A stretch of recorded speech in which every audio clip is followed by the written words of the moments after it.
কে এনেছে? এটা রান্নাঘর থেকে কে এনেছে? হুম, কে এনেছে এটা রান্নাঘর থেকে, ডাস্টবিন থেকে? হুম, দাঁত দেখাবে একটা মাখনের জন্য? তুমি মাকে দাঁত দেখাবে? হুম, এটা খাবে না। দাও, দাও, দিয়ে দাও, আমি নিয়ে যাই। দিয়ে দাও।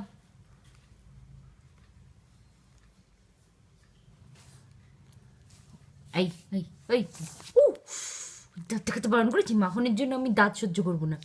হুম, একটা মাখনের জন্য তুমি তোমার মায়ের সঙ্গে শত্রুতা করছো? এমনি সময় তো কামড়াও না। মাখন খাবে? মাখন, মাখন খাবে? হ্যাঁ, এ নাও, খাও খাও, খাও, নাও খাও, খাও, খাও। আর কোনোদিন আনবে? দাঁত ঠিক করে আমার সঙ্গে কথা বলো। আর কোনোদিনও আনবে মাখন রান্নাঘর থেকে? আর কোনোদিনও ডাস্টবিন থেকে মাখন আনবে, যেটা প্রত্যেক দিন আসে? হ্যাঁ, এত বকা খাওয়ার পরেও যে কাজটা হয় সেটা আর হবে? নিলাম আমি এটা, দে।